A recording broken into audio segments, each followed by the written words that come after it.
Hoş gelmişsiniz oğlaklar mənim kanalıma. Sizin için iyun ayına baxıram. Görək bizim oğlaklarımız iyun ayında neler gözləyəcək.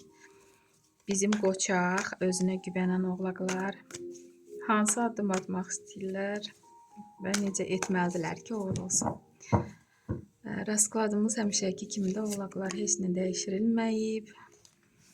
Qurban bayramınızdan mübarək. Oğlaklar, qurbanınız vardırsa inşallah qəbul olsun. Demək olar ki, oğlaqlar söz söhbət meçə düşür.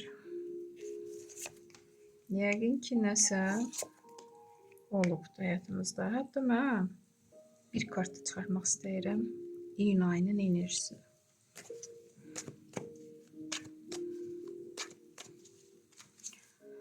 Oğlaqlar üçün. Və iyun ayından iyul ayına keçid necə olacaq?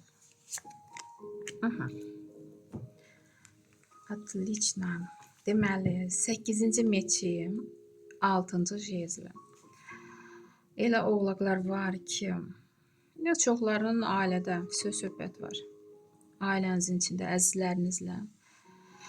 Elə söz söhbətlər var ki, o söz söhbətlər sizi irəli getməyə qoymur. Hətta həyatınızı, gələcəyinizi görə bilmirsiniz. Görürsünüzmü, gözü bağlı, əli qolu bağlı. Söz söhbətin artıq dərdim ki, içindəsiz 8-ci meçi. Hətta elə söz söhbətlər var ki, böyüyür. Amma bəlkə də sizi pis qələmə verirlər, şər böhtan. Amma onda deyim ki, 6-cı jezli. Siz sübut edirsiniz ki də bəlkə də günahkar hardasa sayırlar sizi. Amma sübut etməyə bacarırsınız ki, siz dərdim ki, sudan quru çıxırsınız. Yəni lider kimi, qalib gəlmiş kimi. Burada hətta sizə alqışlayırlar. Ona görə nə söz söhbətsə özünüzdən ötürməyin oğlaqlar. Düzdür, balaca arkandır, amma ailədə hər söz söhbət olur. Burada isə yenə söz söhbət 6-cı meçi. Dərdim ki, bu söz söhbətə görə hətta elə oğlaqlar var ki, qərar verir ki, yaşayış yerini dəyişsin, ailəlikcə. Bəlkə də siz qaynata, qaynana yanında ya iki elti, iki qayın bir yerdə də bu ola bilər. İki oğul bir yerdə yaşayırdınız. Söz söhbətlər olurdu. İndi ayrılmağa qərar verirsiniz və ailəlikcə harasa köçməyə görürsünüzmü qərar verirsiniz. Ailənizi də götürüb başqa sahilə yön alırsınız. Və paj meçi. Yenə meçi həmişə xəbərə işarədir. Yenə qara düşüncəli, pis niyyətli insanlar mane olmaq istəyirlər, nəsə söz söhbət şaya buraxmaq istəyirlər, amma siz artıq güclüsüz. Siz artıq onları, həmin pis niyyətli insanları yerində oturtmağı bacarırsınız. Onlar hətta dərdim ki, çəkinirlər artıq sizdən.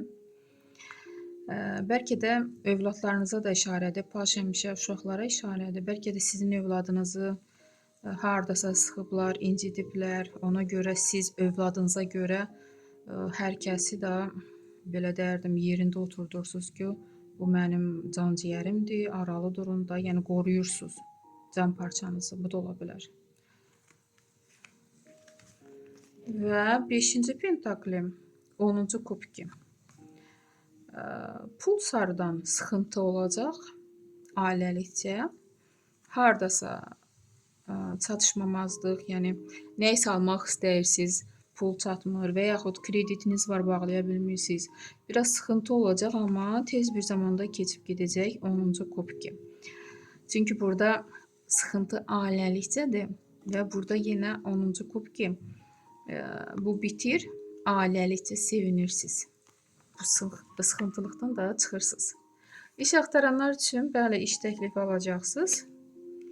Sevgi gözləyənlər üçün sevgililər kartı düşür. Qarşınıza elə bir insan çıxa bilər ki, gələcəkdə ailə qurmaq üçün. Problemləriniz necə olacaq? Karol meçi. Sizdə nasılıdır? Yenə söz söhbətə işarədir. Güclü olun, qorxmayın. Pis niyyətli insanları yerində oturtmağı bacarın və siz bu kartla bacaracaqsınız, bəli. Məsləhət kimi Paş Kubkov. Deyərdim ki, gələcək üçün təzə başlanğıc, hətta ailə qurmaq istəyənlər, sevgi axtaranlar, qorxmayın, çəkinməyin, yəni addım atın. Hətta burada görürsünüz, sevgi gözlənir üçün ailə bünövrəsi görsənir. Məsləhət kimi də. O birisinin elə oğlaqlar var ki, qorxu hissləri var təzədən ailə qurmaq üçün. Bu kart ilə qorxmayın. Yəni hər şey yaxşı olacaq. Belə bir kartlar çıxdı oğlaqlar. Yəqin ki, kimlər üçünsə hansısa xəbəri çatdırır. Amma onu da qeyd edim ki, bu ümumi proqnozdur. Yəni hər kəsin həyatında işlənə bilməz bu. Sağ olun oğlaqlar.